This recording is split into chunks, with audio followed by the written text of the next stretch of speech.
Welcome to the Scam Economy with your host, Matt Bender.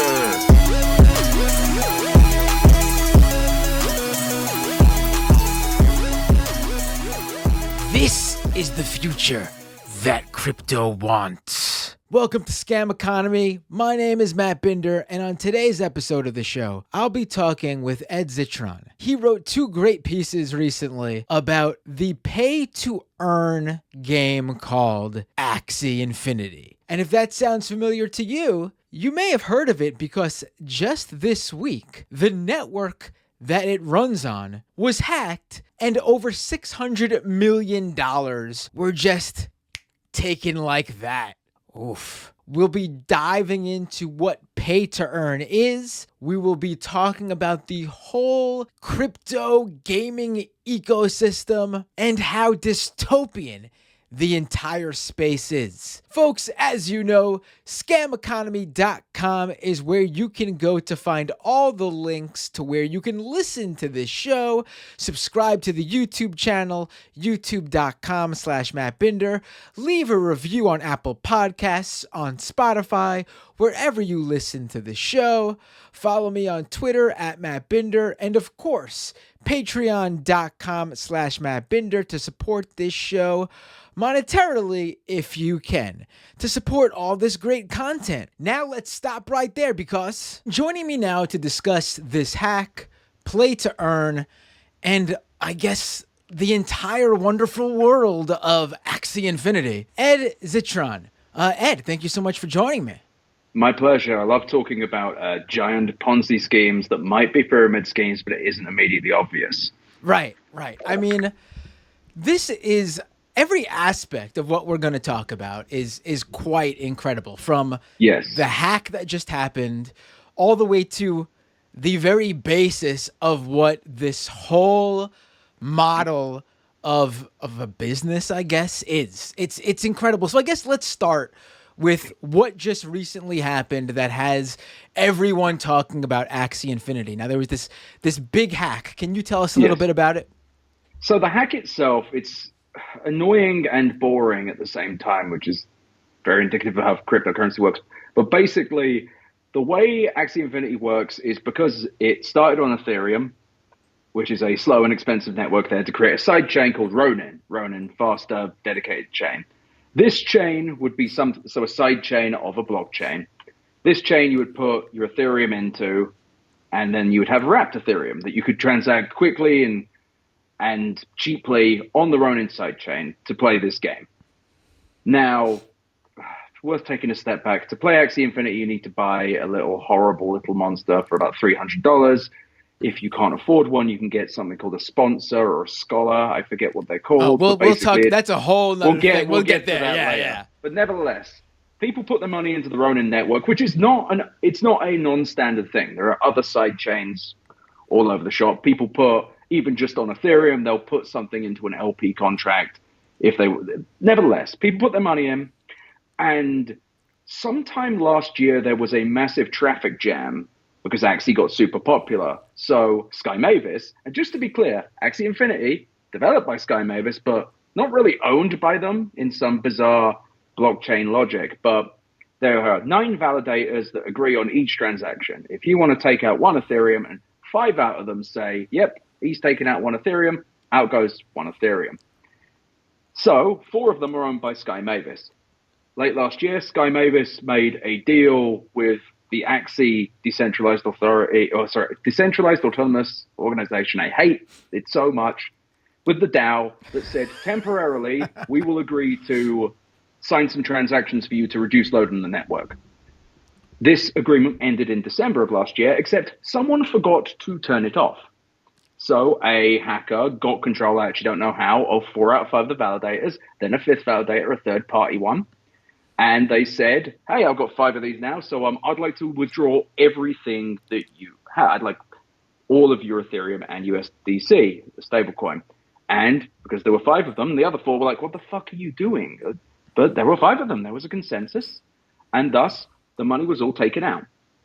So nobody lost anything as long as they don't want to touch what they had, in which case they lost absolutely everything. Right now, there is, what is it, $172,000 worth of $172,000 Ethereum worth of wrapped Ethereum that is based on nothing. There is nothing.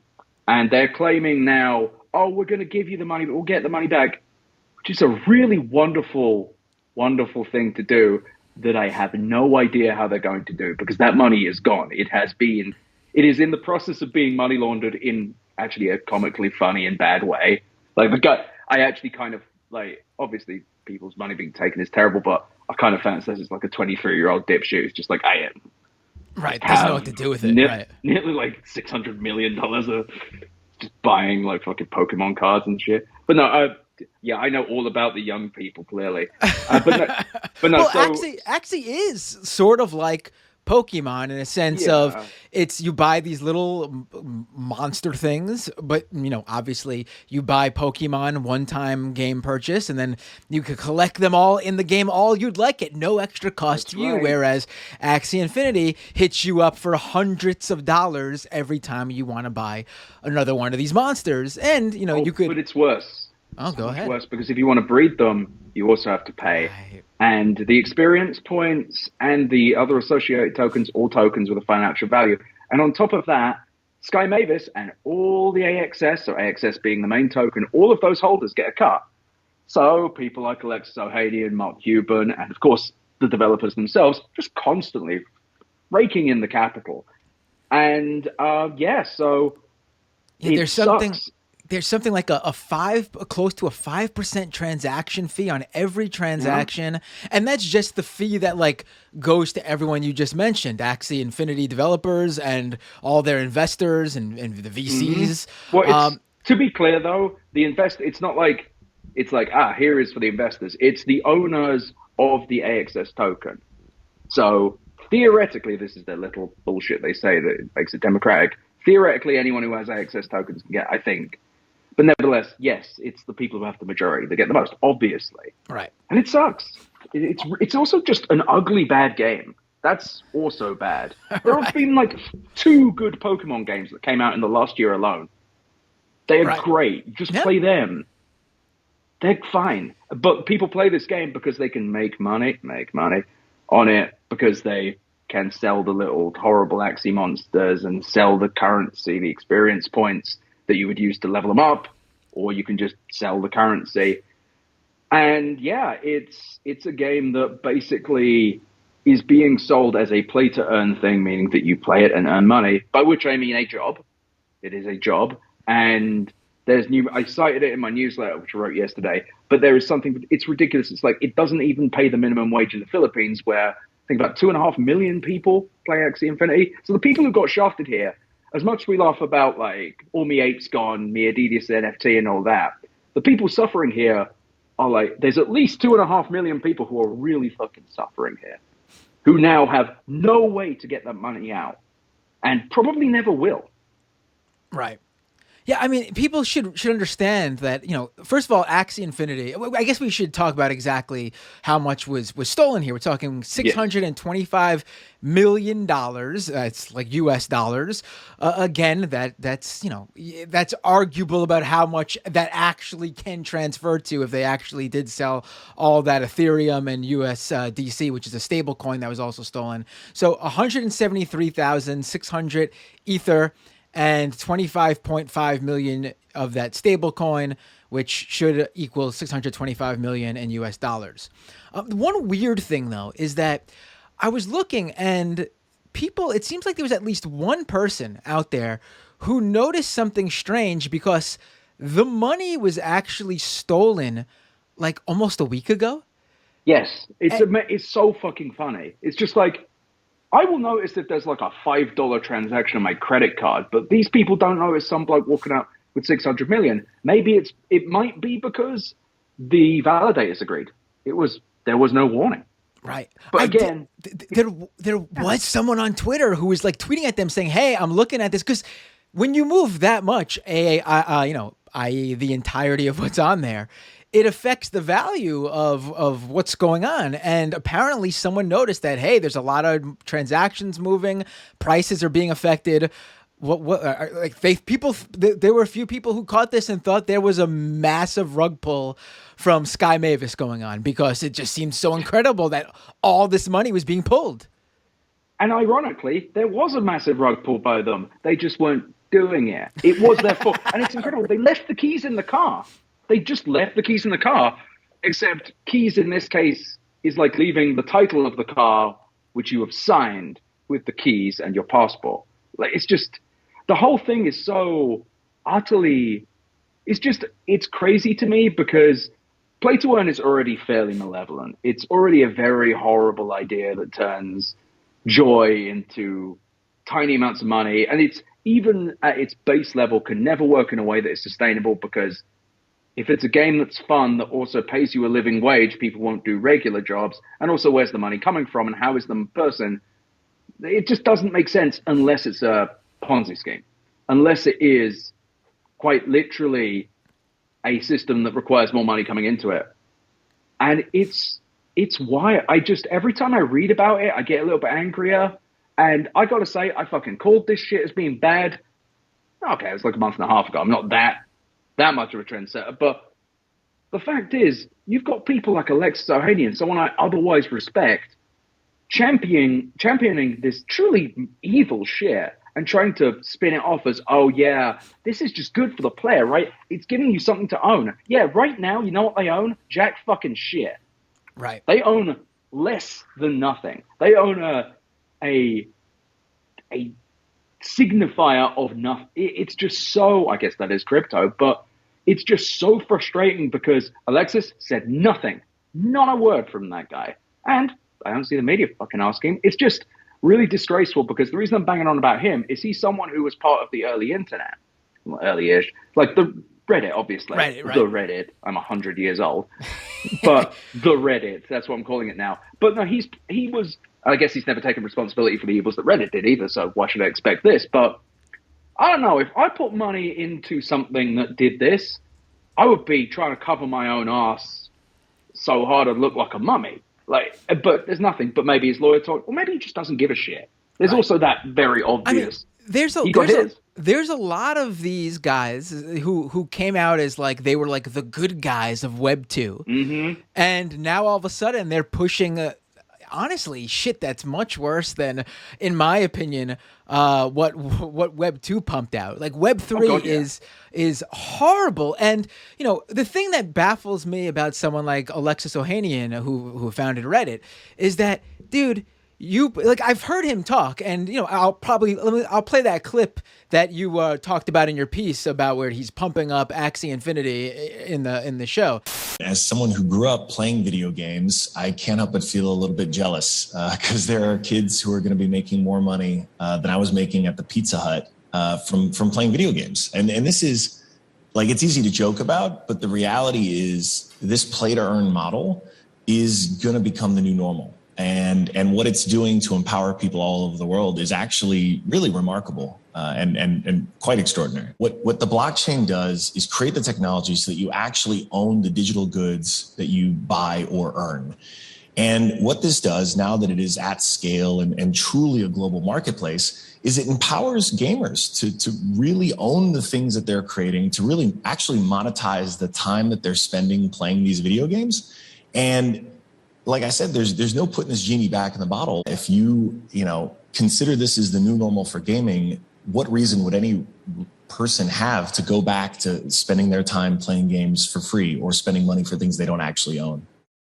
I recall him talking about Web3 in general and basically saying, and he says it in that Axie Infinity talk too, where it's just like, oh, finally, the user gets to claim ownership over stuff and make money, whereas before it was just all like the platforms and VCs making money. And here I am thinking, well, dude, number one, that's still what this mainly is. Your Web3 world, still mainly the platforms and VCs are making all this money. And then two, if you felt that strongly about the users making money off of what they put in, you fucking owned one of the biggest Web 2 platforms. Why the hell weren't you paying all the people who made Reddit what it is? Why weren't you paying them for their content if you felt that strongly about it? because he doesn't care. I hate to say it, that like having worked with him, finding him a pleasant person who has done right by me, he should be fucking ashamed of himself because, to your point, yes, Reddit enriched him.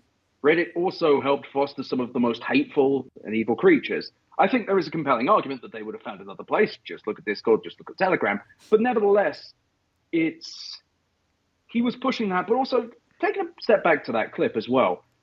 He was like, oh yeah, finally gamers get to own stuff and they finally make money. I don't play video games to make fucking money. I do a job for that. Right. I play video games so I can have 3 edibles and pretend I'm a pitcher for the Los Angeles Dodgers. I don't do it so I can make threepence battling monsters in a web browser. I don't play Pokemon Arceus so that I can own a Pikachu. I want, okay, I'd love it if Pikachu existed. That'd be fascinating. But in a gaming sense, who gives a shit about owning anything? He's creating, as many of these Web3 people are, this false want. I don't give a shit about owning any of it. Who cares? I don't think gamers care. I was a games journalist for a long time, and I have played too many MMOs. I've wrote about MMOs for a long time. And never once was I like, shit, it'd be so cool to own something. The thought never crossed my mind. And I wasn't sitting there. And part of this rhetoric as well is people being rewarded for being early. The reward is I played the game and had more time with it. And I got to enjoy it. And I got deeper in. I think it's just a noxious form of capitalism, a poisonous form that is trying to take away and monetize everything. And also, to your point about, VC's not owning stuff, wonder how Alexis invested in Axie Infinity. Was it out of his wallet or was it through, 776? His venture capital firm that and he of course, invested? you got Andreessen Horowitz, who's been investing in every Web3 project imaginable, putting like $150 million in Axie Infinity recently, like just the end of last year, in like November or something. I mean, at this point, Andreessen investing in something evil is not really surprising to me. But yeah, of course Andreessen did. And honestly, I bet he just got yours to make money. He doesn't give a shit. But he'd probably lie on camera. But I don't really care about him. He needs to focus on chasing Sonic and Tails. But him and his investments are always bothersome. With Alexis, he has always done this I'm the good guy, like you said, thing about how like I fight for the user. But this is really, it's not even fighting for the user. It's like trapping the user and using the user. As with all of these, I'm deadly serious. I'd love someone to bring me a Web3 thing and convince me. Right. I would love to. Right. I make money hyping products. Please bring me one. But I'm not going to work with something that's very clearly exploitative. And all of these things are. Every single one. There is always a mechanism through which they exploit someone. And I'm sure they're sort of going, well, actually, I think all things are kind of I get shut up. With crypto, with so much of this, especially Web3, there's always a fucking token. There's always this lie about user ownership. Casey Newton made a really good point about this as well when he was talking about the ApeCoin DAO, where he was talking about how they always pretend, you can buy into this DAO and you can have a real voice, but it's always voting on fringe issues. When you buy into ApeCoin, you're not buying into Yuga Labs. Sorry, backtrack there. Yuga Labs, ApeCoin related to the Bored Ape Yacht Club NFT. Luckily, my last episode was on that very thing, so everyone listening right now should know exactly what you're talking about. Honestly, if you don't know what it is, I'm kind of jealous. But with these DAOs, you're never voting on anything meaningful. With the Ethereum name service, I think they used it to oust the CEO, which is the most powerful thing I've seen. But at the same time, it's like you ousted one guy from an Ethereum name service, but no one is actually giving you any power of anything. You own nothing. You could own every ApeCoin, every single one, and you would own jack shit of Yuga Labs because they're never giving you anything. No one's giving you anything. If they actually bought into any of their bullshit, there would be a mechanism where someone could buy the whole game and run it. There would be a way to spend $600 million and literally own everything and control the entire path of the game because that would be a true DAO, except the DAO does not control the entirety of Axie because they don't actually want to give you anything. And What do you own exactly? Fucking nothing. Right. You don't own stock. You go into, I got all these coins. You go, go to a fucking courthouse to try. I don't know what you're trying to do. I don't know Right. where you take a business over. Just complete idiot here, but for real, there is no actual power there. But it's sold as this democratizing thing. Yes, democratized as long as you got in early so you could do a little insider trading. Because that's Right. all it is. Well, You I think think- Alexis paid $60 or $65 per AXS? Bullshit. He probably Right. paid 20 cents. Right. He was just giving them, of course, right? But on top Well, of that, he invested. well, right, obviously, yes, that's true. I was thinking, ApeCoin with he basically Oh, God. he's put on the foundation and he gets a load of coin. But I guess in this scenario, he did have to put some money in. But I think the Axie Infinity DAO is the perfect encapsulation of like what exactly a DAO is all about. Because here you have Sky Mavis, who apparently is not supposed to claim ownership over this stuff, yet still has the power to say, "Hey, we need you to change the rules here so we could do something," and they get what they want. There was no vote on that. That was the thing. I was actually looking for that vote, and I Right. could not find it. Right. And then, so they get that. And then on top of that, here's the second part of why this is so ridiculous, that only a DAO can bring you, is that when nothing happens in December to revert back to the old way, which would have ostensibly prevented this hack from occurring, when no one did that, guess what? No one is taking responsibility. It's nobody's fault. It's just something that happened. No one can really say this person was supposed to do that. That Mr. person was supposed Bean. to. Yeah, it's ridiculous. Everyone's just passing the buck because no one can claim ownership because the DAO. Ooh. It's so funny. It's so good because it's like, well, it's terrible, but it's funny because this is also, and I wrote about this beginning of the year, I think. It's like, this is what I love about it. It's everyone's like, yeah, I love cryptocurrency because I'm a fucking libertarian. There you go. Here's your libertarianism, dipshit. Right. Whoa. Libertarian means exactly this. It means anything can happen and there's no fucking stopping it. Oh, but wait, Sky Mavis is going to talk to the police. Fucking coward bitch. You lost the money fair and square, you libertarian dipshit. It's gone now. Right. This 22-year-old has it. This imagined 22-year-old. Or like Mr. Bean stole it. Like, I don't know. Whoever has it. But all of these people are like, well, we need to call the police. We need to get the No. You don't get to do that. You naughty little creep. Yeah, I thought you didn't like the police. Thought you didn't like no. Don't guess you want your big government back now, don't you? It's the same logic they use whenever anything goes wrong with the normal financial markets. Like, yeah, should have invested in Bitcoin. Well, you shouldn't have invested in fucking anything with this if you don't expect to lose everything. It is very funny for me because I'm completely insulated from it because I know I have been in this industry, around this industry for since about 2015, and God, do I wish I bought in earlier, of course. Not because of any moral thing, but because I would like a lot of money for not a lot of effort. Right. And I think anyone who says otherwise is a fucking liar. Of course. But I also would respect if any of these companies were like, oh, it's a really good way to just get a lot of money very quickly. If they actually said that, I'd be like, okay. Right. I said Yeah, this you're with, a scumbag, but... right. Well, I said this with Molly. I had Molly White on the show a couple episodes ago, and we basically both agreed on this fact. If these crypto advocates and Web3 lovers just came out and said, "Yeah, we're trying to create like a new casino. It's a new form of gambling. Come in and throw your chips down, and that's what it is. Place your bets." Yeah, but the problem is, if they do that, you know why they really won't do that? Because Like regulation. I live, beautiful Las Vegas, Nevada. The only thing I'd be more scared of than the SEC is whoever handles the gaming commissions. Right. Because they will, if crypto ever actually tried to be casinos, the casinos would come for them. And if you think the SEC is scary, the gaming commissions here, they control everything.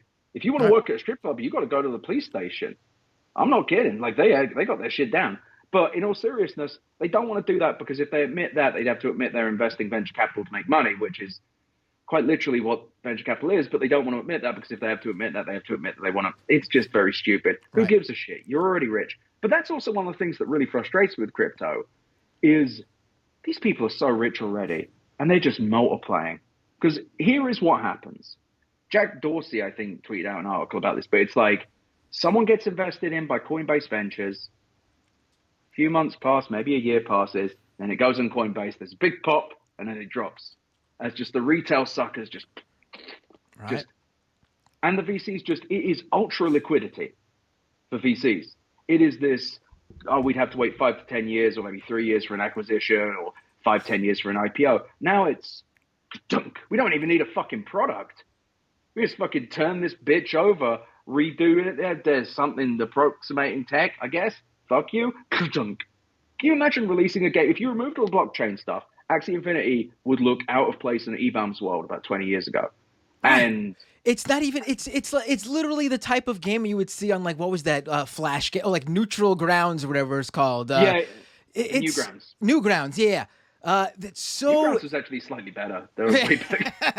Yeah, I guess that's true, right? But I mean, this is a browser-based game that you wouldn't if it was thrown on a cartridge for you to stick into your Nintendo Switch or on a disc to play on your Xbox, you would not pay like $10 for this game. You wouldn't play it if it was free.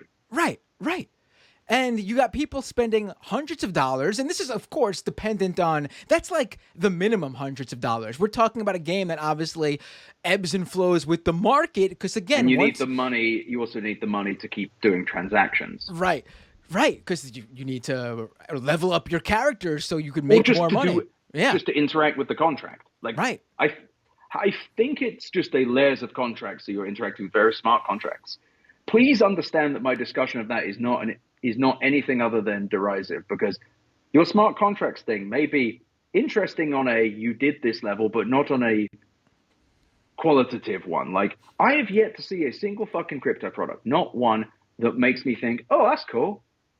Right. Other than there was one I worked on that I'm literally not going to describe now, that was related to literally you could use your Bitcoin in the store, and that was cool because it was real world, and then it's just past that point, it's like, okay, I used Bitcoin, I could have just used dollars. Right. And that's the thing. Like, didn't replace anything.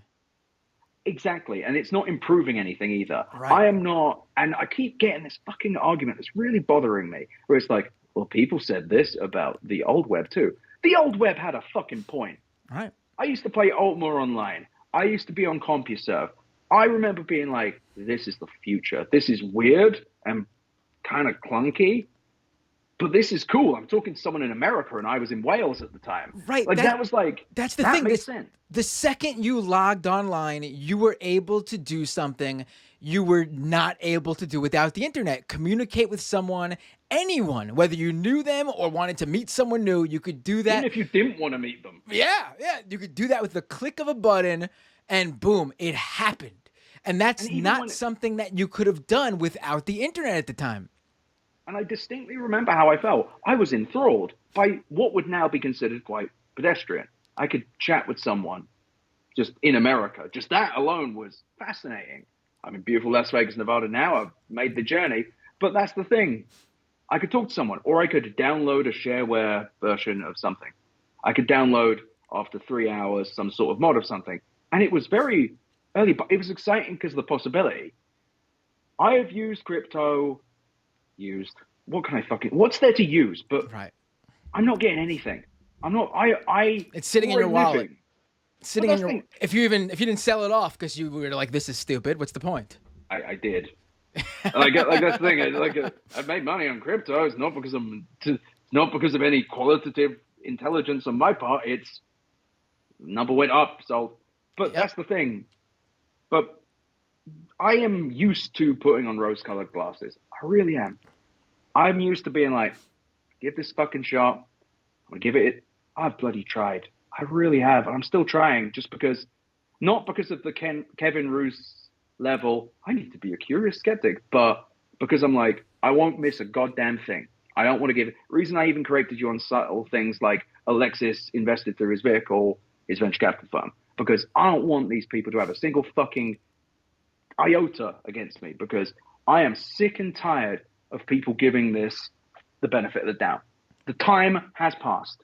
We need to start saying, I don't know what regulation would even look like, but we need it. And on a very basic level, we need something to protect people not getting wiped out. We need, to your point, responsibility. We need someone to say, I don't care if you were in a DAO. I don't care. I can draw a line between these. You are like, if a public company lost $600 million. Like that Someone too. would be in jail, Right. even for a mistake, or at the very least, be getting visited by people of different parts of the government, including the IRS, because, wow, you're responsible for a lot of money going missing. Where is it, by the way? And that's the thing. None of this is happening. Not like the FBI should be doing, like, I'm not an FBI and not being like, yay, FBI, but just like, in a real world example of this, there would be like a fucking press conference. Right. They would be doing something. That's saying you even want something to, without even needing to say you want it to happen, they would be doing it whether you wanted it to happen or not. Exactly. But now they're just like, or maybe they are. You know, the FBI holds all, like, the largest amount of Bitcoin or something They have ridiculous. a lot, yes, which is funny because the stateless non-government revolution right there, yeah. But you mentioned responsibility just now when we were talking about it, and then earlier you brought up the libertarian stuff, and I think it's really funny because like one of the the crypto mantras is that code is law, as in whatever's written into the smart contract is basically that's it. That's whatever happens. Whatever happens, it was meant to happen, and you can't complain because that's just what was supposed to happen. Whatever the code does, just is. Because of course, no person is behind the code. The code just has become sentient. Just existed on its own. It wrote itself. But anyway, that's what they believe. But it's so interesting to see how this works in a scenario like this, because if you were an Axie Infinity player, first of all, God bless you. I'm sorry you did that. I'm so sorry for your loss. We'll get into that in a second too about the people who play the game. But if you did something like you lost your password or your passcode or you got hacked, like your individual account got hacked. You know what the answer from like the crypto companies would be, or your fellow crypto lovers? It would be, your fault, code is law, it was meant to happen, whatever happened, you did it wrong. But look at what happens when the failure is at the highest level, when it's the company, when it's the overseers of this blockchain. All of a sudden, code isn't law. They're calling in the authorities because something illegal happened. It's gonna be the same thing too when eventually they get bailed out.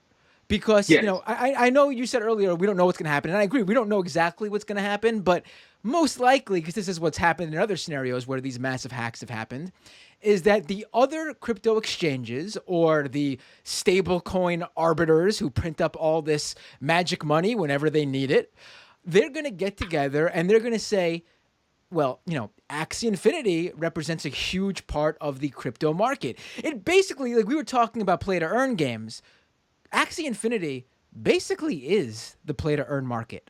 There's nothing else. This is like, it's like, Vince McMahon and WWE after they bought WCW. There was nothing else until AEW came along like 17 years later.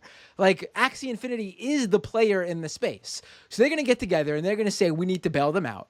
They're going to get them this money through all sorts of, weird transfers and investments just to basically hide what they're actually doing. Mm-hmm. And they're going to help out Axie Infinity with their losses. Whether that'll actually save the company or not, that'll be another thing to see. But they're going to try. If a player was to have just their wallet hacked or their account hacked, those same people who are getting bailed out would say to you, sorry, nothing we could do about it. That's on you. That's on you.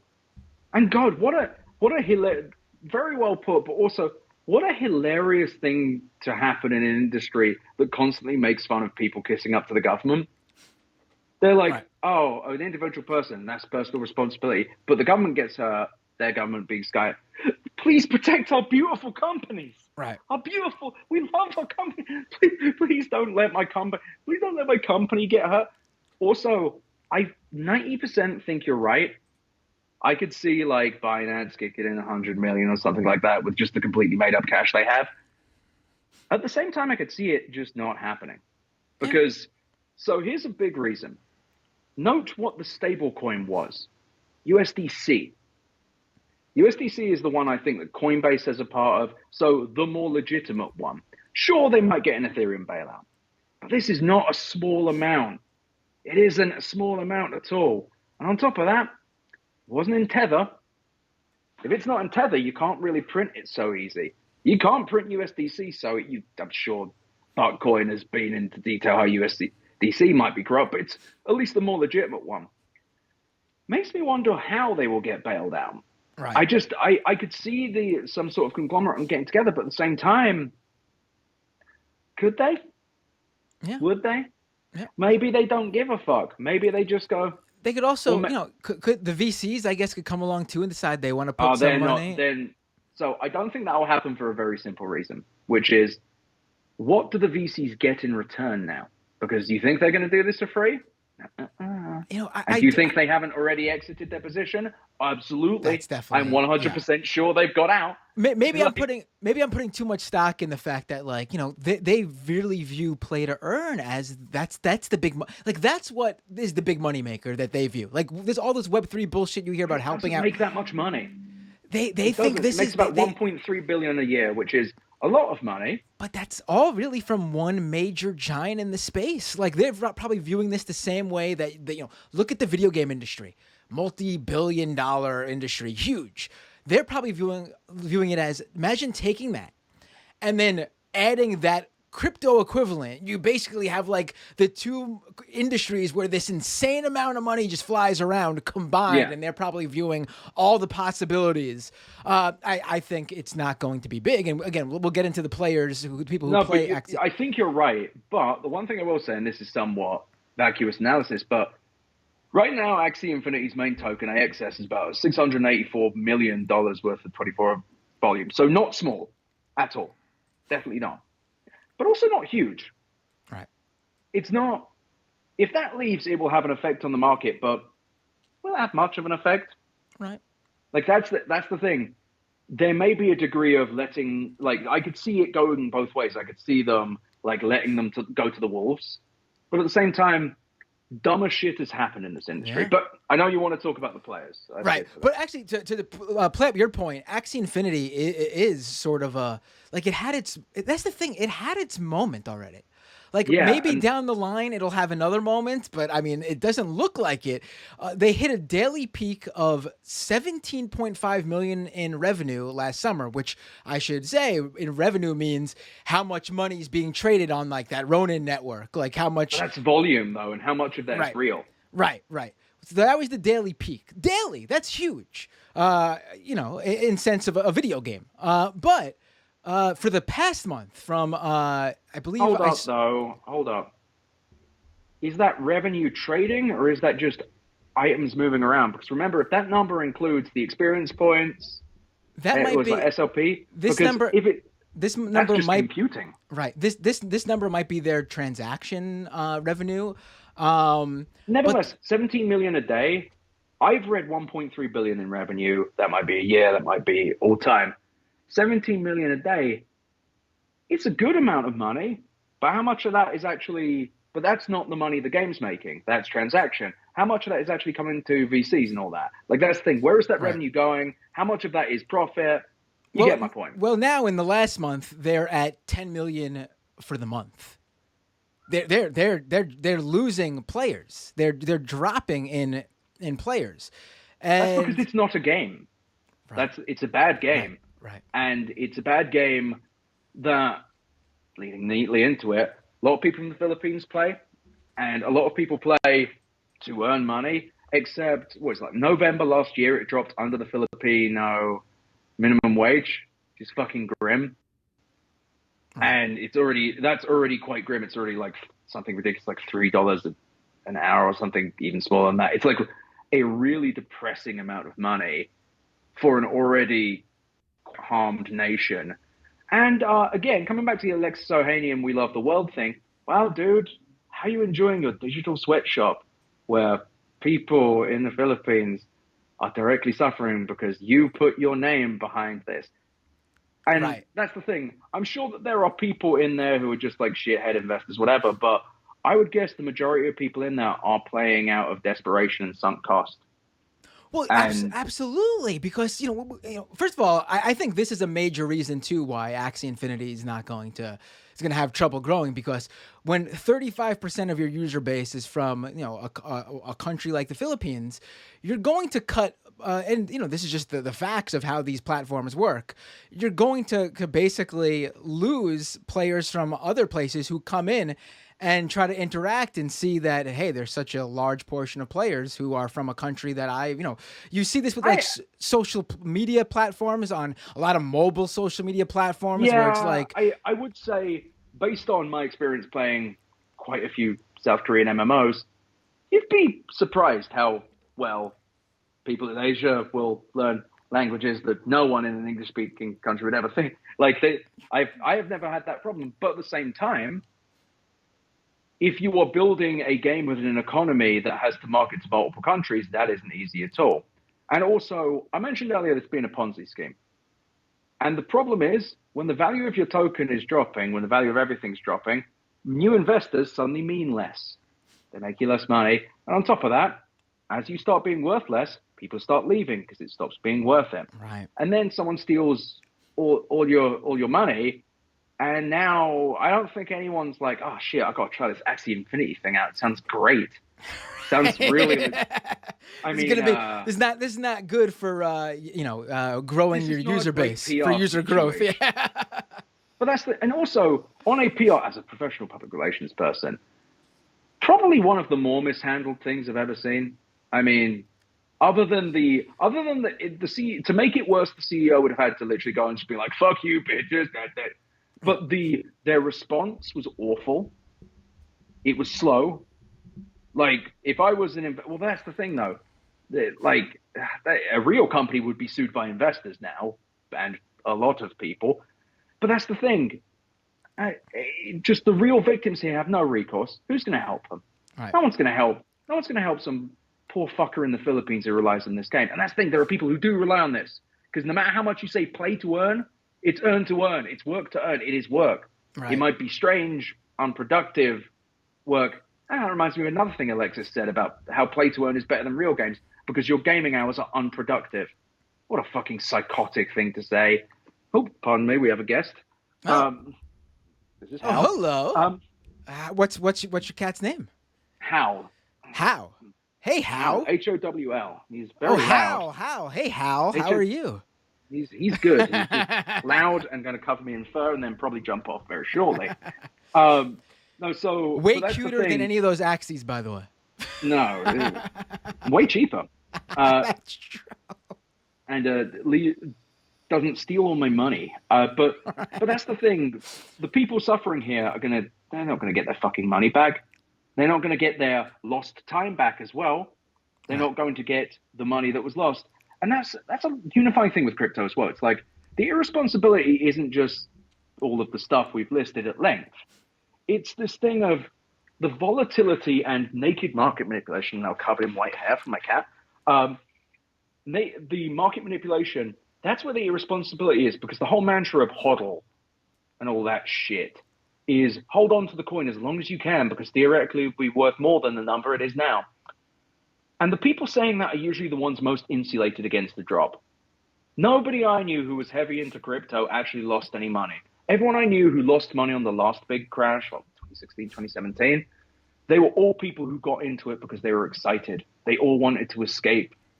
Not even destitution, just mediocrity. I get like that makes me sound insane. But they just wanted to get out of having a normal 9-to-5 job, like everybody does. Right. And so much of crypto sells itself as this. And Axie even does. Oh, instead of just having fun, you can have fun and make money. What a lovely idea. Yeah, it's a lovely idea as long as you don't fucking think about it. Right. As long as you don't think about the economics. And so you've got all of these people who have just been long conned in and sold on this idea of, oh, you can make all money, like Alexis, like all these old players. The money's gone. Not even before the hack. The chance to make lots of money playing Axie was gone quite some time ago. Frankly, right. Just before it launched. And that's the thing. That's always the case with crypto. It's always, the time to be early was before you knew about this. Right. There are rare times where people get in at the bottom and it's not taken off yet. But those are rare. Those are very rare. And the majority of them are people who make money on crypto are either lucky or foolish or both. And And it sucks because there are so many people like, well, look, there's all these scams. People get scams, billions of dollars of scams, and people lose money and assets all the time, and they don't have any money left. But there's so many possibilities of blockchain. And it's like, name me fucking one. One that is better. Not the same, right? Better. They'll always bring up some problem that Web3 already created, that like that this thing solves that Web3 problem that wasn't there before, like you created it with your crypto. I started a fire and I bought you a fire extinguisher. Right. Like that's, but also, or it's, oh, you're early, which is just shut the fuck up. I'm just so tired of this. You're not early at all.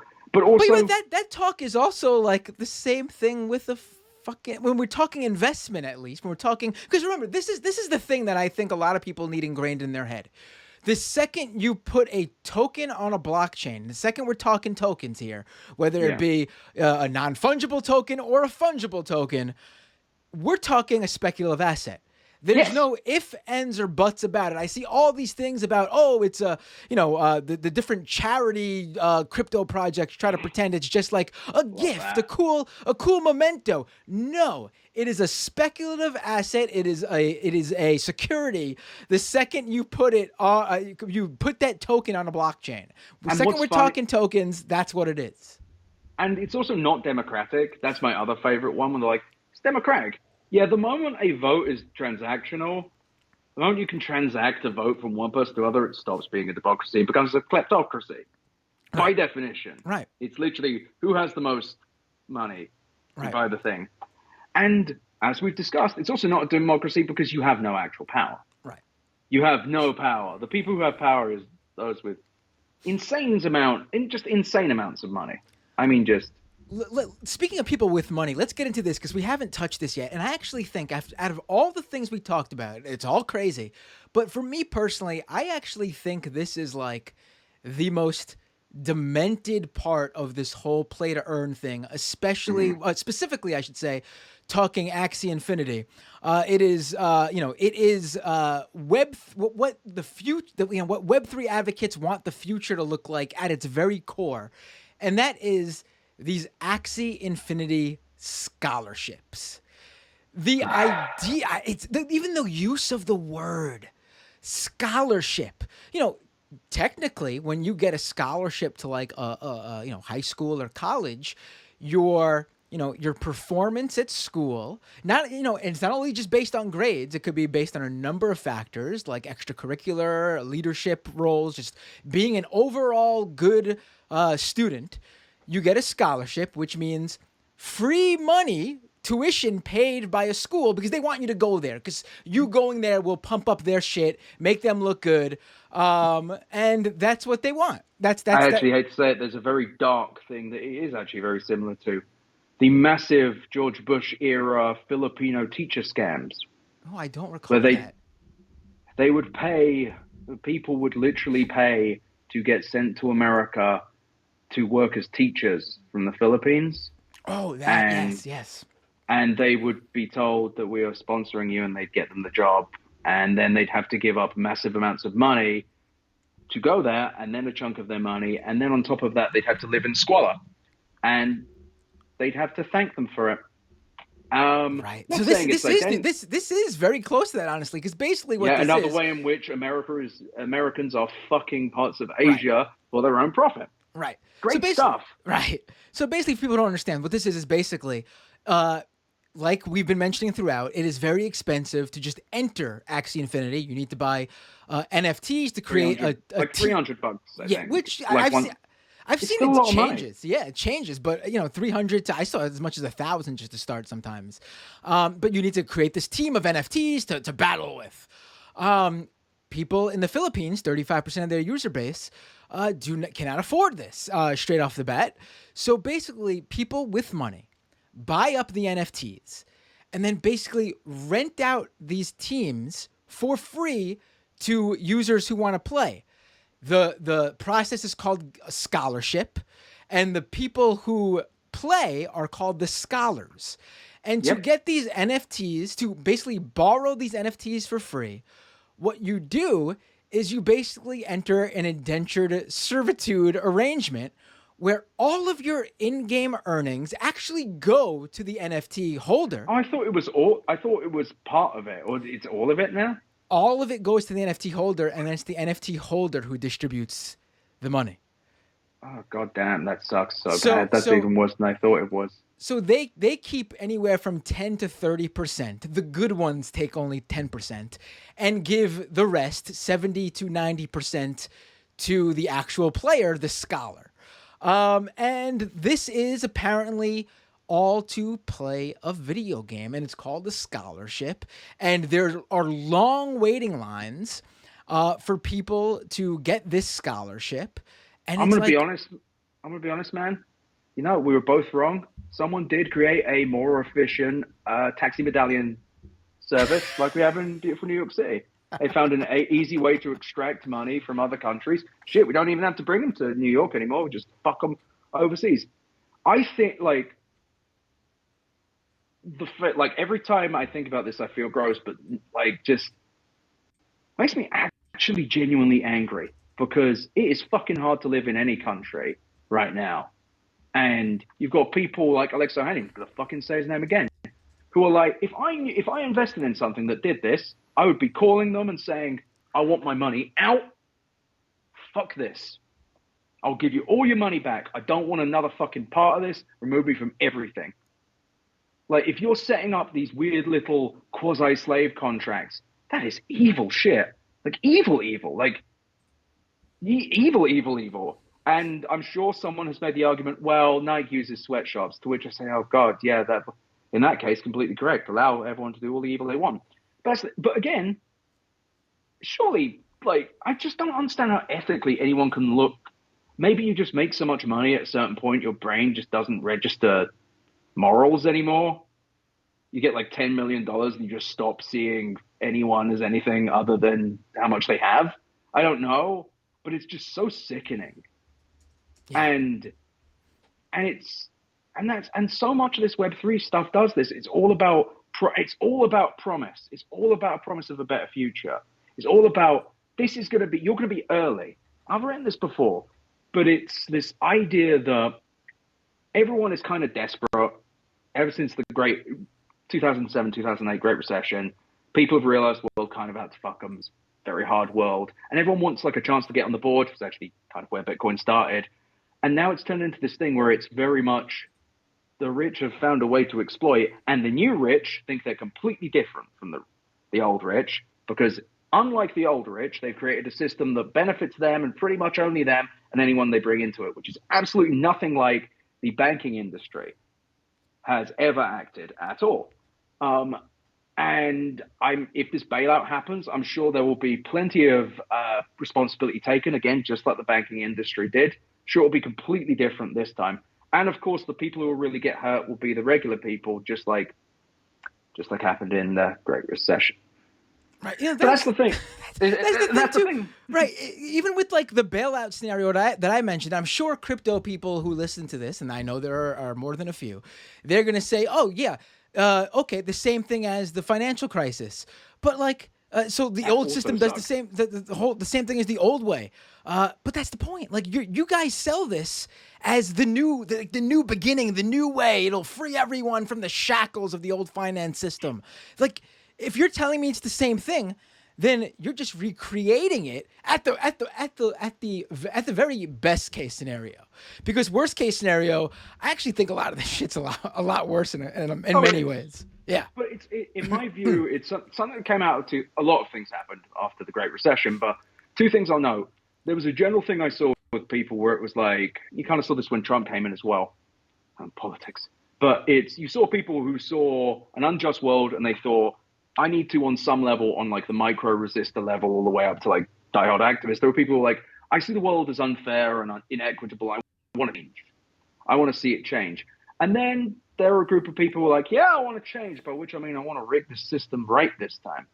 And I want to be like that. And you know what? On a totally flat level, I understand why someone who lived through that Great Recession, like I did, would be like, I just want mine. I just want to fucking get mine. Fuck everyone. Because I moved to New York in September 2008. I remember fucking people killing themselves. I remember people fucking crying in the fucking street in Herald. It was depressing. I was a fucking immigrant. I was terrified. I can understand coming out of that as desperate and malicious. You're still bad. It's still a horrible thing, but I can understand someone being like, I gotta fucking find a way to get off the board. I can't be part. I need to have enough riches to protect myself. Sure. I do not believe any of these people would admit it, but yeah, that's exactly what they created. I would believe that Vitalik Buterin and all the 900 people who made Ethereum and whoever Satoshi Nakamoto is, pretty confident it's Rowan Atkinson, actor who played Mr. Bean. But nevertheless, I would believe that those people started with noble goals. I believe that they would go, oh, we're going to make decentralized software, or we're going to make an anonymous currency. I believe, like Monero as well, same thing. Like, I believe that at that point it was like, we're going to send money anonymously because we don't trust the system. It was libertarian bullshit, but it was like, wasn't like a moral good, but it also wasn't like inherently evil and exploitative at first. But then the moment there was enough money and enough ways to turn it into real money, then I think people came in and went, oh, I could rig this. Could be a very efficient way to extract wealth from the middle class and also the upper middle class. And then we can trick the lower class, right, which is exactly what they've done. They found a way to dribble off the upper middle class people who started, get the middle class. Now you got Matt Damon. Now you can get poor people. It's fucking evil. It's just like really like, and the argument is, well, the system isn't evil, it's the people. It's like, yeah, who lives on the planet? Dogs aren't using this. Right. I don't see a fucking crocodile on Coinbase, you fucking asshole. And that's the thing. It's, if people are evil, I've been having these people in my mentions all day. Oh, well, you want to regulate into dust? What about us good people? The answer is fuck you. That's what. That is the answer. I am sorry. I've made money on crypto. I should not be making money on crypto. I should not have made money. Like, the system should not have benefited me. I got the benefits I've had are because someone got me into something early. The most evil way. And it's like, well, I guess the most evil way would be Axie Infinity, but putting that aside.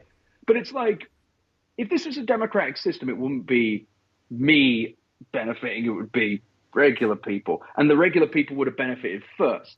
But then there's this whole noxious thing of, oh, well, getting in early and being rewarded for being early. Why is a democratic system rewarding people for actions? Wouldn't democratic mean equality? Right. But it isn't equality. There is no equality. None of it. You can't mine this shit without fucking incredible, insane $27,000 series of GPUs that you've jimmy rigged in a garage in Georgia. And using up enough energy that basically is the equivalent of like a small country just to mine a couple of... Yeah, but they're doing carbon credits now, which does nothing but makes them feel good. Right, exactly. And the funny thing is, speaking to Axie Infinity specifically, they were the most wasteful of the NFT projects until they moved to the Ronin network, because every fucking transaction in the game, every little item was a fucking Ethereum network transaction, which meant literally like you sell, I don't know, like a fucking sword or some shit,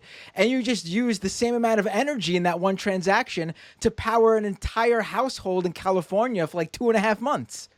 Imagine every time like you bought like a Fortnite dance, you basically could have powered an entire family's home for a quarter of a year. It's so much worse though, because think of it more like, I want to move one item to one box in Diablo. Transaction. I want to move it out. Transaction. I want to interact with a merchant. Open the merchant menu. Transaction. I want to see the price on that. Maybe not a transaction. Maybe that's within the chain. Maybe I can just see that. I want to purchase it. Transaction. Right. I want to move that into my stash. Transaction. That is all of them. And they're like, well, we're going to make more efficient ones.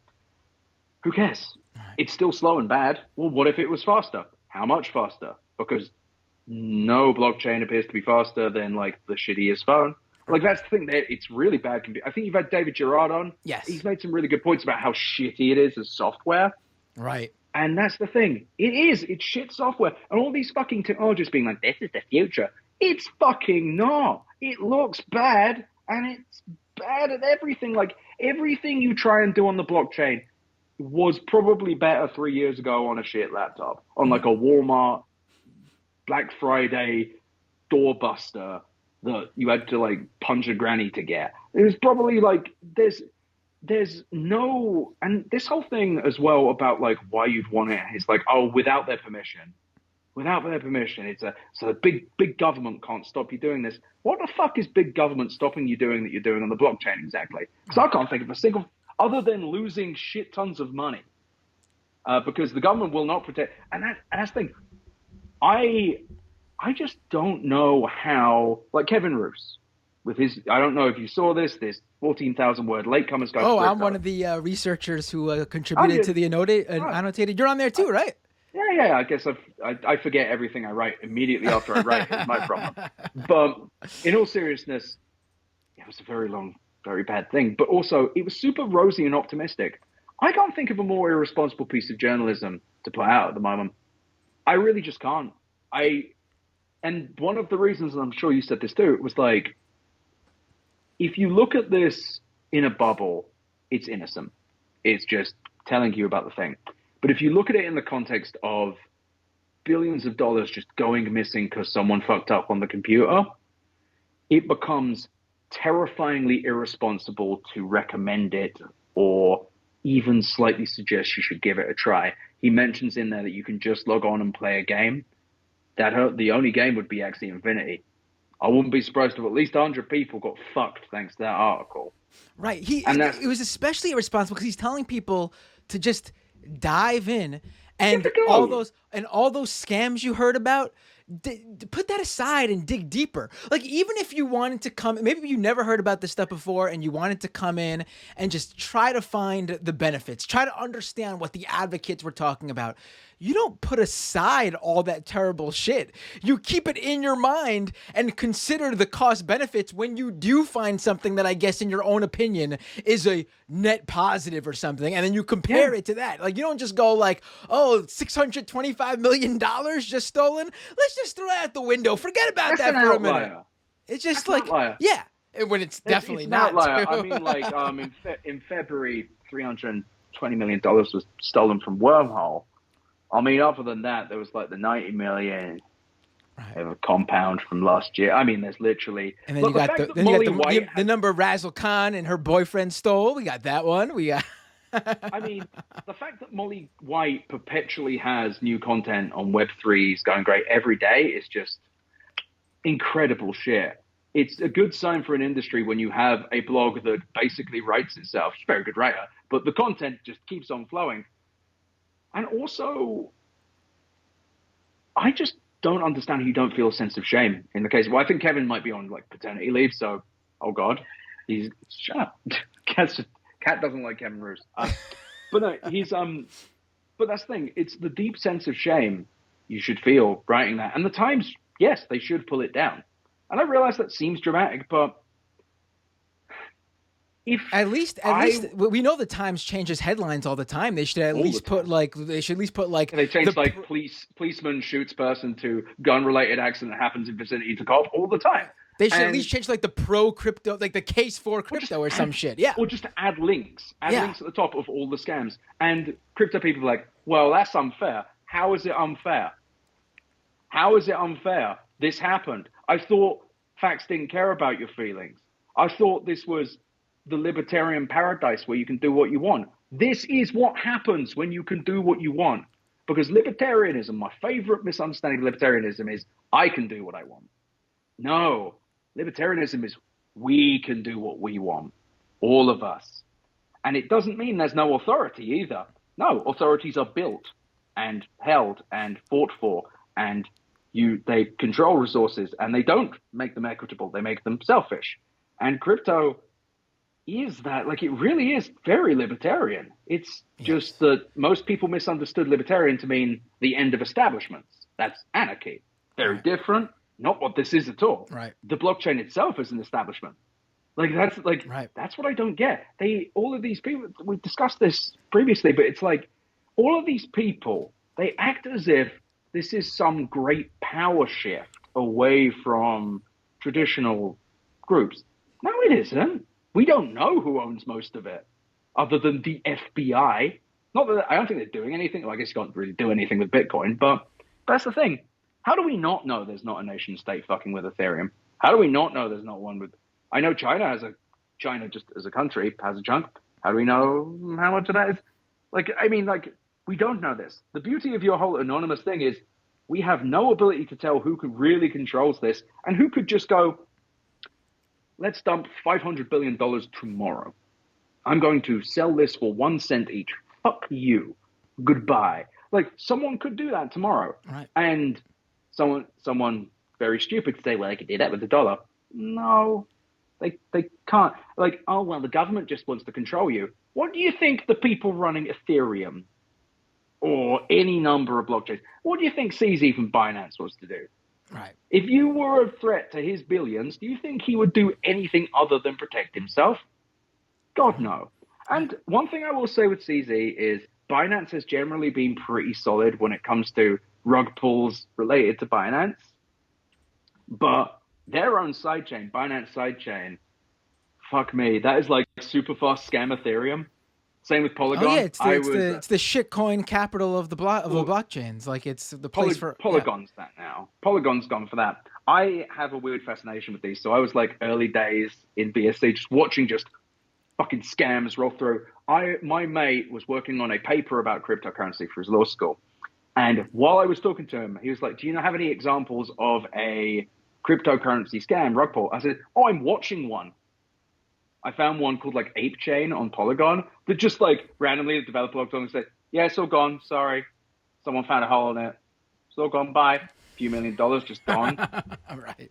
Then like a few months later, maybe it was weeks later, like Polyshark, which was like a really legit looking one, gone. Just like all the developers disappeared. It's like, how do you not see this? And they're outliers. Where are the inliers, motherfucker? Where are the actual... Where are the legit ones? Where are the ones that, and no, crypto.com arena does not mean anything. Spending money does not mean anything to me. Your magic money, you found a way to make it liquid. Congratulations.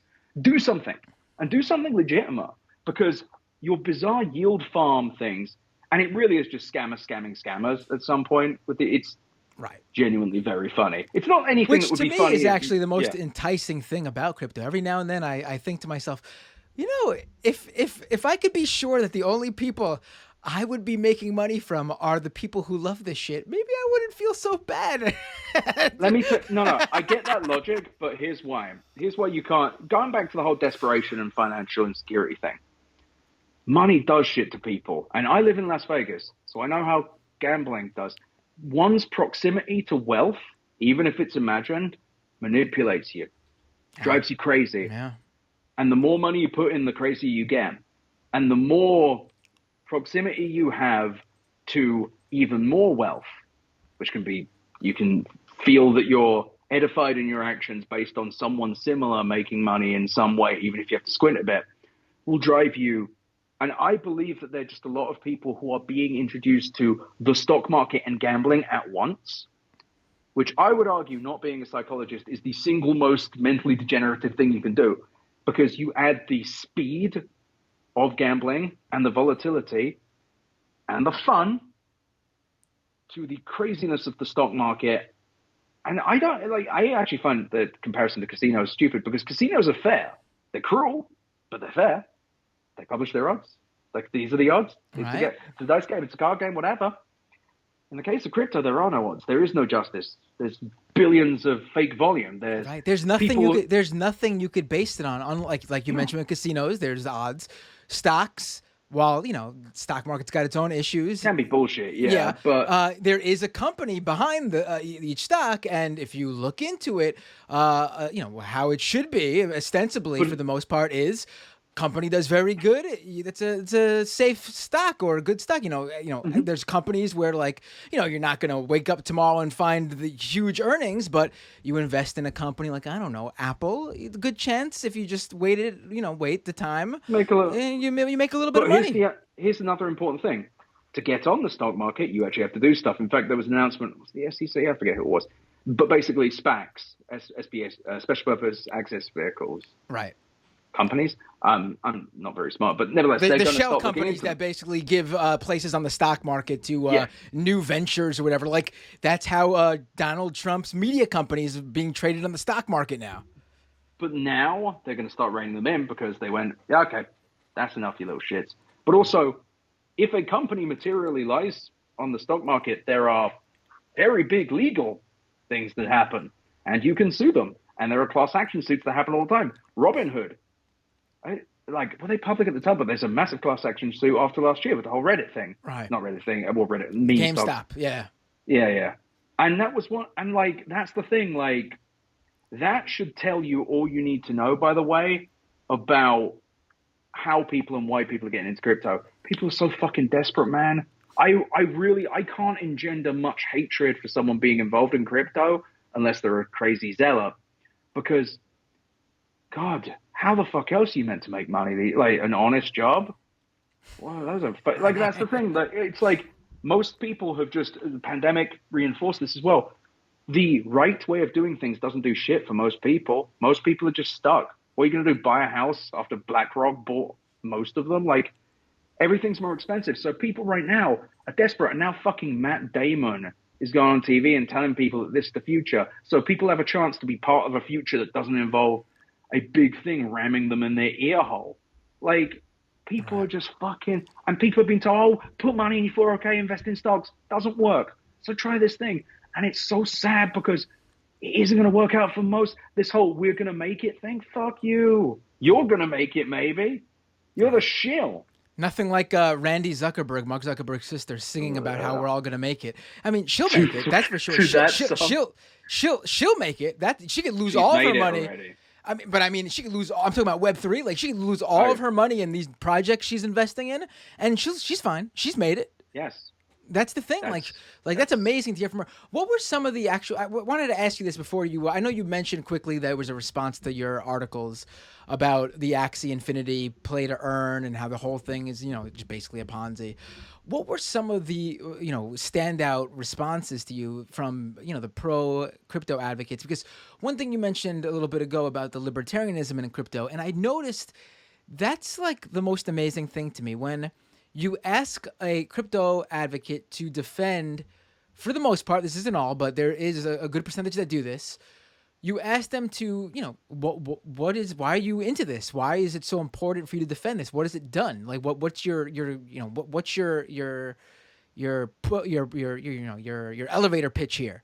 And they say, oh, I made a lot of money, or I made money from it. And it's like, listen, you hear this from, weirdly enough, progressives or leftists, that very small portion of them who are into crypto. There's a very weird portion, like a small, like little clique of leftists who are into this stuff. I'd love to see that Venn diagram.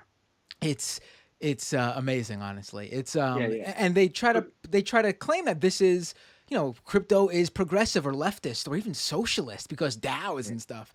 And it's like, why do you say that? And it's like, well, it helped me pay for something. Like it helped me put down money for a house or a new car that I needed. Yeah, it helped you. It's like hyper capitalism. You made a buck off of it. That's not helping anybody else necessarily. Like the idea that, and this works for Axie Infinity, and this is why there's going to be a point where it all falls apart. For you to make money from crypto, where do you think there's no product being sold, there's no revenue being generated off of people's labor and a product. Where do you think your profit comes from when you sell for a profit? It comes from the losers. So just by that very definition, like that, the basis of how this works. Yeah. Just like the basis of how this works means that everybody cannot win. There has to be losers for people who do make money to win. It's hot potato. So you asked what the responses have been. Right. And I don't tend to engage with them much other than to fuck with them. Because they're not going to convince me, I'm not going to convince them. One guy said, I wouldn't trust you with a bunch of women at a club. Cool. I chose not to respond to that one because I'm like, don't remember when I last went to a club. And spoke to anyone. I live in this room. No, but in all seriousness, regularly at the club. No, but a lot of them say this shit about, well, a lot of the arguments are very funny of, well, look, this is bad. And this is bad. This is bad. This is bad. This is bad. And then a few hours later, this is also bad. But this might be good, maybe. And it's like, what? Someone responded to me and compared regulating crypto to regulating abortion. Wow. Yeah, my followers mostly got to him. I was just like, I just don't.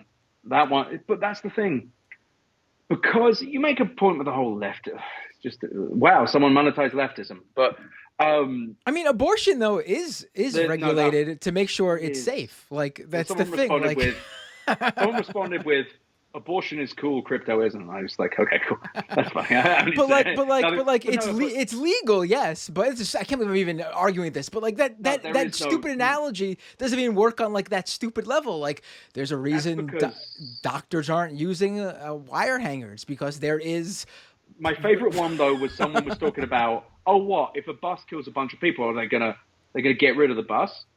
They recalled a bus about 8 years ago because a headlamp regularly went out.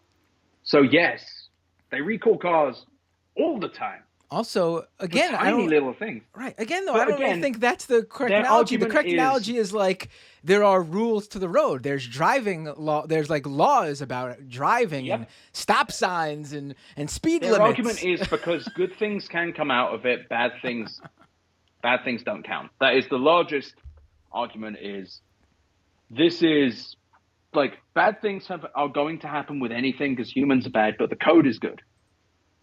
And the answer to that is just fart noises, because just Coder's law is really funny as well, because it's so funny because that is pure libertarianism as well. But the pure libertarian ideology of it's the zombie apocalypse MGTOW guy thing all over again. It's when the zombie apocalypse comes, I'm going to be shooting zombies and fucking ladies. No, mate, you're going to be the second person eaten because someone is going to run towards you. You're going to try and run. And then you're going to fall over and the zombie eats you. That's how you die. But in this case, it's, if I was writing code and I made a system be fucking perfect. No, it won't. No, it will not. You are not perfect. Right. No matter, even the best coder in the world probably would miss something. And there are all of these seedy companies that do like audits. They always like these like 8 like legitimate audit companies, and they get obvious stuff, but then they miss like, oh, there's a button that anyone can press that gives them all the money. Fuck, how'd I miss that? It's on the front page too, shit. And it's all, it was coded good. That button was coded to do exactly what it did, I'll tell you that.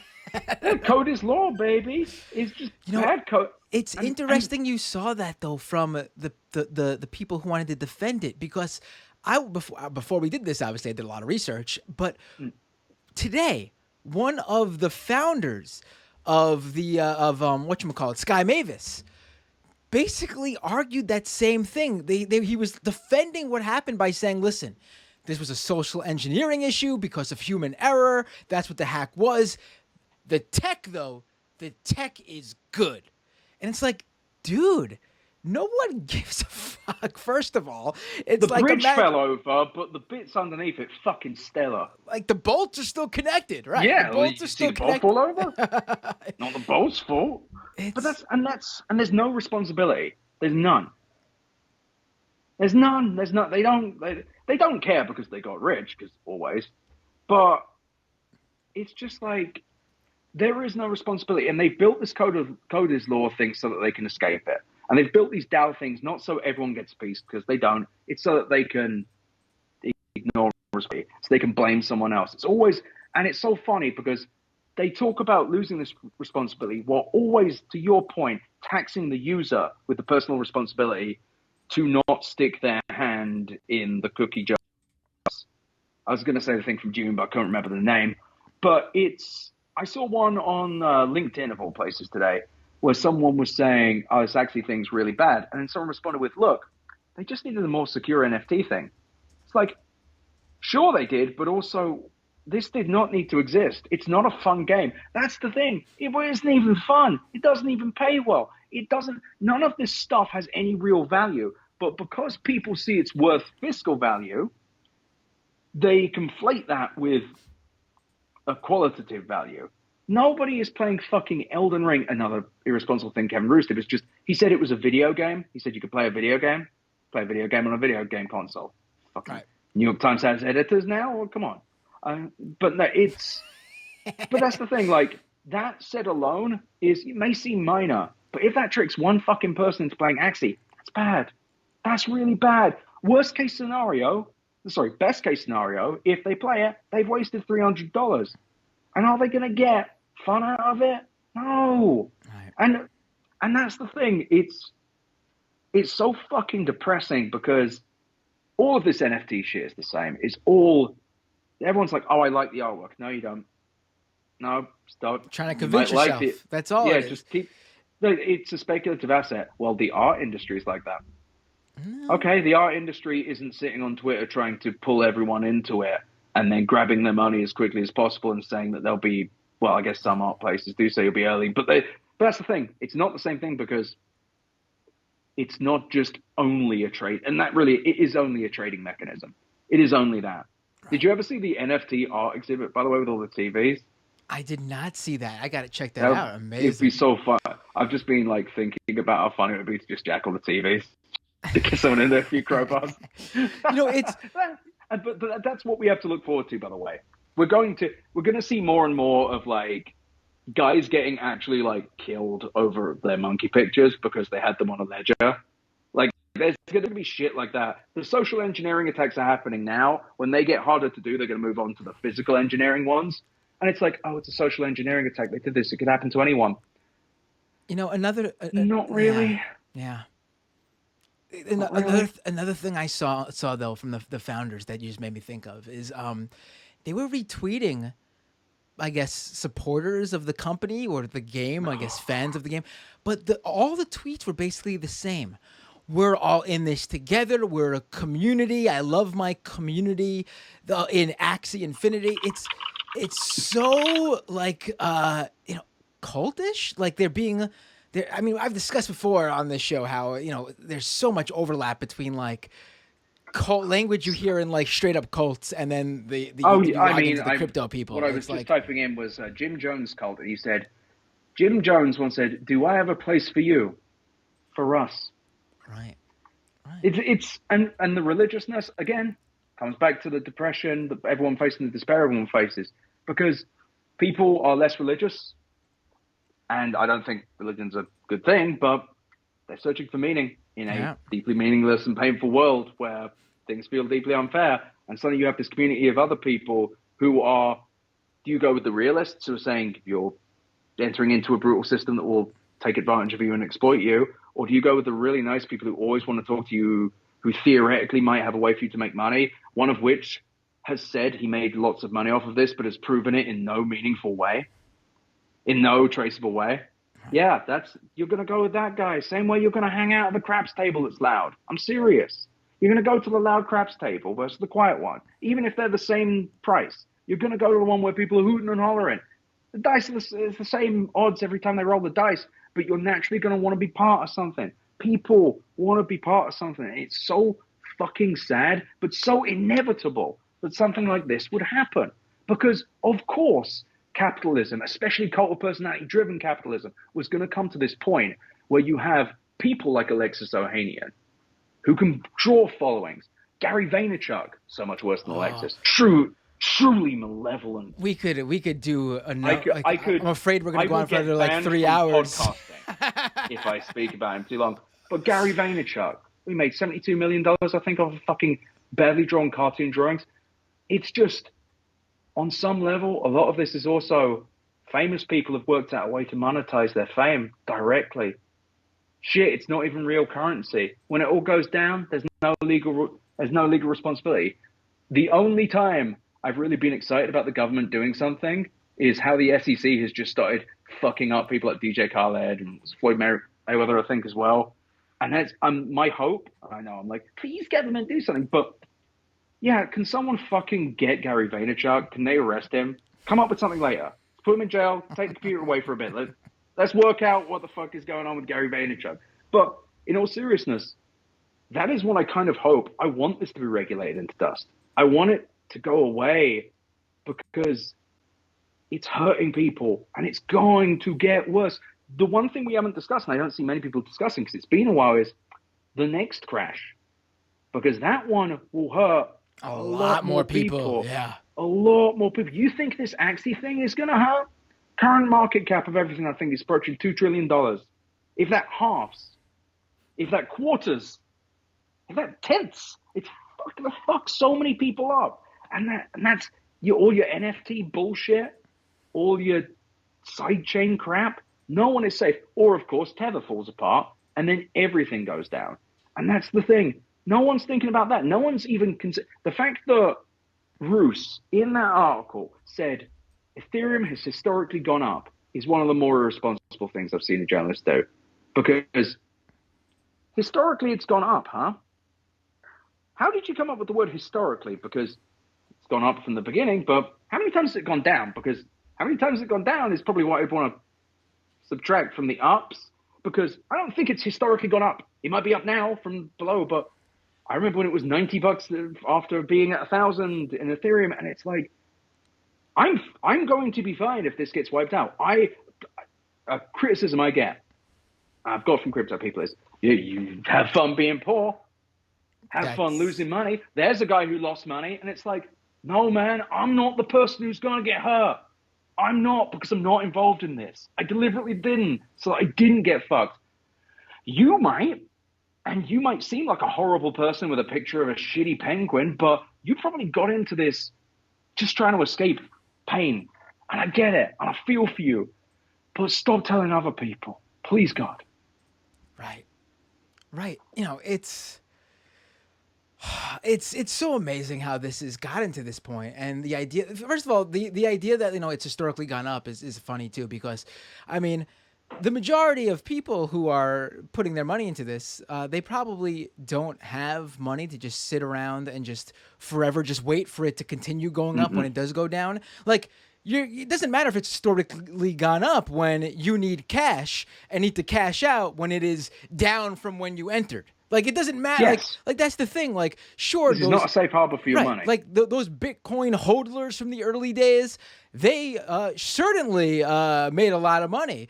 You know how they made a lot of money? Because they never really needed the cash, because if they did, they would have had to cash out their Bitcoin. They were already in a position where they were safe enough, never in a position where they needed money like most people do. Because again, at least in the United States of America, something like half the country could not afford $400 in an emergency. So, I mean, the idea that you could always just sit around and wait for it to go back up is just not reality for a large portion of people. And also, I mentioned the casino stock market thing. I don't touch the stock market because I don't have the emotional control. I would argue most people also don't. Right. And that is the biggest thing. It's like scary, especially when you get like 5 to 15% volatile shifts. It's too much, man. It's too much. It is a lot of stress to put on a person. And it's got to this point where we are going to, in 10 years, the crypto people say we're all going to be using crypto. Now, I think in 10 years, we're going to see a lot of people genuinely hurt by this. And people who pushed it, I fucking hope have their feet held to the fire, because it's one thing if you invested in like a few crypto things. I'm not like, whatever. I can accept that. But if you were shilling something like Axie Infinity, you have, that is a dark thing to have been. It is like investing in Palantir. It is like investing in, I was about to say a company that worked with ICE, Palantir again. It's like investing in whoever runs Clearview AI. If it's like willingly giving money to the police, it is, you know what you're putting in there, and you chose where your money went there, and you were not manipulated. You knew exactly why you were doing it. And if you chose to do this, if you were ignorant enough to do this, if you truly were just like, I'm a big dumb shithead, then you at least take responsibility for being a big dumb shithead. And God, I swear to God, I hope all of these people who got wiped out fucking contact the investors. I hope they go nuts, because these people, Alexis Ohanian shouldn't be able to sleep at night right now. He should be fucking terrified. Not for any threat, but just guilt. Yeah, I mean, I extend that to all of the people who have play any part in Axie Infinity, from Sky Mavis to Anderson Horowitz, even though I know Mark Anderson's not Mark Cuban, although I'm sure Mark Anderson's living quite comfortably in that I'm sure he's $125 million or so big fucking house, home. Big fucking head. Ed Zitron, thank you so much for joining me. This was fantastic. Thank you for having me. CEO of Easy PR, author of the easy.substack.com newsletter. Where else can people find you online? If you want to find some of the shittiest tweets, you can find me at Ed Zitron. It is Eitron. It is not good. It's very bad. But thank you for having me. This has been so much fun. Thank you. Have a great night. Wow. We covered everything you'd ever want to know about pay to earn crypto games. I don't think I ever have to do an episode on the topic again, except for all the future episodes on the topic. I'm sure I will do. Folks, patreon.com/MattBinder to support this show. I'd really appreciate if you could support this show, because what I want to do is I want to bring people on board to make even more content. Literally, there are probably like 20 episodes of this show that can be made per day based on all the, frankly, bullshit that goes on in this space on a daily basis. You can see just some of it on Molly White's great Web3isgoinggreat.com website. Other ways you can support this show is subscribing at youtube.com/MattBinder, following me at twitch.tv/MattBinder. If you have an Amazon Prime subscription, you get a free monthly Twitch Prime subscription at no extra cost to you. It just comes along with it. You're basically taking money out of Jeff Bezos' pocket and giving it to me if you use your Twitch Prime subscription to subscribe to my twitch.tv/MattBinder Twitch channel. Do that if you can. Scameconomy.com. Folks, leave an Apple Podcasts or Spotify review if you can. It literally takes seconds to do, and it helps out this show immensely. So that's a great way to literally spend not a single cent and support Scam Economy. Follow me on Twitter at MattBinder. Follow the show account at Scam Economy, which I just started to use. I will only be tweeting crypto stuff and promotional stuff for this show from that account. So if you want to know, when the next episode's going to be, maybe some like teaser clips once I'm able to, find the time to do that and maybe get that help that I need to do that. That'll be on that Twitter account. Catch me on the Scam Economy post show, aka the Scam Economy Crypto Hotline Live. It's going to be going live right now on YouTube and Twitch. If you are watching the premiere of this video right now on YouTube, if you're listening to the podcast, if you are watching the YouTube video replay, definitely go check that out because that replays too. Otherwise, I will see you all next time on the Scam Economy.